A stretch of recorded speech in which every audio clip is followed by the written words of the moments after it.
അപ്പോൾ ഞങ്ങളിപ്പോൾ ആമ്പൂരിലെ ഒരു ടാനറിയിലാണ്. അതിവിടെയുള്ള പലതിൽ ഒന്നു മാത്രമാണ്. ഇത് തമിഴ്നാട്ടിലെ ഒരു ലെതർ ഹബ്ബാണ്. എന്റെ കൂടെ മിസ്റ്റർ ഉണ്ട്, ഫയാസ്. ആമ്പൂരിന്റെ പ്രാധാന്യത്തെക്കുറിച്ച് ഞങ്ങളോട് പറയൂ. പിന്നെ വ്യക്തമായും ഇതൊരു വലിയ തൊഴിൽ ശക്തിയുള്ള ഒരു വ്യവസായം കൂടിയാണ്. അതെ, ഗുഡ് ആഫ്റ്റർനൂൺ. എന്നെ ക്ഷണിച്ചതിന് നന്ദി. ഞങ്ങൾ ആമ്പൂർ ദക്ഷിണേന്ത്യയിലെ ലെതറിനും പാദരക്ഷകൾക്കുമുള്ള ഒരു പ്രധാന ഹബ്ബാണ്. അതിനാൽ ആമ്പൂരിൽ ഞങ്ങൾക്ക് ഏകദേശം 100 ടാനറുകളുണ്ട്. തൊട്ടടുത്തുള്ള വാണിയമ്പാടി എന്ന പട്ടണത്തിൽ മറ്റൊരു 130 ടാനറുകളുമുണ്ട്. അപ്പോൾ ഈ തിരുപ്പത്തൂർ ജില്ലയിൽ യഥാർത്ഥത്തിൽ ഏകദേശം 230 ടാനറുകളുണ്ട്. ഞങ്ങൾക്ക് ഏകദേശം 100 ഷൂ വ്യവസായങ്ങളും ഷൂ ഫാക്ടറികളുമുണ്ട്. അപ്പോൾ ഞങ്ങൾ ജോലി നൽകുന്നു. ടാനറി മേഖലയിൽ ഏകദേശം 10,000 പേരുണ്ട്. പാദരക്ഷാ വ്യവസായത്തിൽ ഏകദേശം 80,000-നടുത്തും. അത് നേരിട്ടുള്ള തൊഴിലാണ്. പിന്നെ ഞങ്ങൾക്കുണ്ട്, ഞാൻ കരുതുന്നു, 3 ഇരട്ടി കൂടുതൽ പരോക്ഷമായ തൊഴിൽ. അപ്പോൾ മൊത്തത്തിൽ ആമ്പൂരും വാണിയമ്പാടിയും ഈ ഹബ്ബ്, ഈ ക്ലസ്റ്റർ പ്രതിവർഷം ഏകദേശം 3,500 കോടിയുടെ കയറ്റുമതി ഉണ്ടാക്കുന്നു. ആഭ്യന്തര ബിസിനസ്സിൽ അത്ര തന്നെ തുകയും. പിന്നെ ആമ്പൂരിൽ ഉൽപ്പാദിപ്പിക്കുന്ന മിക്ക ഷൂകളും അവ ബ്രാൻഡഡ് ഉൽപ്പന്നങ്ങളാണ്.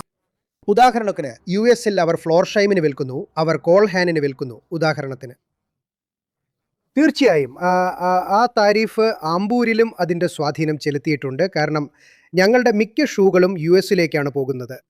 ഷൂ കയറ്റുമതിയുടെ ഏകദേശം 70-75% US-ലേക്കാണ്. പക്ഷേ ഇപ്പോൾ താരിഫിന് ശേഷവും തുടർച്ചയായി സംഭവിച്ചുകൊണ്ടിരിക്കുന്ന ഈ എല്ലാ ആശയക്കുഴപ്പങ്ങളും കാരണവും ഷൂ വ്യവസായങ്ങൾ വൈവിധ്യവൽക്കരിക്കുകയാണ്. അതായത് അവരിപ്പോൾ യൂറോപ്പിലേക്ക് കൂടുതലായി മാറുകയാണ്. അതുകൊണ്ട് മെച്ചപ്പെട്ട ഒരു പ്രൊഡക്റ്റ് മിക്സ് ഉണ്ട്. അതെ, വ്യവസായ സംഘടനയെ കൂടി പ്രതിനിധീകരിക്കുന്ന ഒരാൾ എന്ന നിലയിൽ ഈ പ്രത്യേക തിരഞ്ഞെടുപ്പിൽ രാഷ്ട്രീയ പാർട്ടികളിൽ നിന്ന് നിങ്ങളുടെ പ്രതീക്ഷകൾ എന്തെല്ലാമാണ്? നിങ്ങൾക്ക് വലിയൊരു തൊഴിൽ ശക്തിയുമുണ്ട്. അതെ, നോക്കൂ, ഞങ്ങൾക്ക് സംസ്ഥാനത്ത് ഒരു നല്ല സർക്കാർ ഉണ്ടായിരുന്നു. കഴിഞ്ഞ 5 വർഷം നല്ലതായിരുന്നു. DMK സർക്കാർ ഞങ്ങളെ ഒരുപാട് സഹായിച്ചിട്ടുണ്ട്. എന്നാൽ സംസ്ഥാന സർക്കാർ കൂടുതൽ ആഴത്തിൽ പരിശോധിക്കണമെന്ന് ഞങ്ങൾ ആഗ്രഹിക്കുന്ന ചില മേഖലകളുണ്ട്. ഒന്ന്, പ്രാദേശിക അടിസ്ഥാന സൗകര്യങ്ങളാണ്. അതായത് അടിസ്ഥാന സൗകര്യങ്ങൾ, ടൗണിനുള്ളിലെ റോഡ് അടിസ്ഥാന സൗകര്യങ്ങൾ, ടൗണിന് ചുറ്റുമുള്ളതും അങ്ങനെയുള്ളതും. കാരണം അതും ഞങ്ങൾക്ക് വളരെ പ്രധാനമാണ്. അവർ വാഗ്ദാനം ചെയ്യുന്ന ഉറുമൈ തൊഗൈ പോലുള്ള പദ്ധതികൾക്ക് സ്ത്രീകൾക്ക് അത്രയധികം പ്രസക്തിയുണ്ടോ? കാരണം അവർ ഇതിനകം പണം സമ്പാദിക്കുന്നുണ്ട്. അതുകൊണ്ട് ആ 1000, അതായത് ബീഹാറിലോ മറ്റെവിടെയെങ്കിലുമോ 10,000 നൽകുമ്പോൾ അതൊരു ഗെയിം ചേഞ്ചർ ആയിരുന്നു എന്ന് നമ്മൾ കണ്ടു. അതെ, എനിക്ക് തോന്നുന്നു അത് അവരെ സഹായിക്കുമെന്ന്. കാരണം ഞാൻ മനസ്സിലാക്കുന്നത്, എനിക്ക് തെറ്റുപറ്റാം, അവരൗദ്യോഗികമായി സമ്പാദിക്കുന്ന പണം കുടുംബത്തിൻ്റെ സംരംഭങ്ങളിലേക്കും കുടുംബ പ്രശ്നങ്ങളിലേക്കും പോകുന്നു എന്നതാണ്. പിന്നെ സർക്കാർ അവർക്ക് നൽകുന്നത് അതൊരുപക്ഷെ അവർക്ക് വ്യക്തിപരമായിട്ടായിരിക്കും പോകുന്നത്.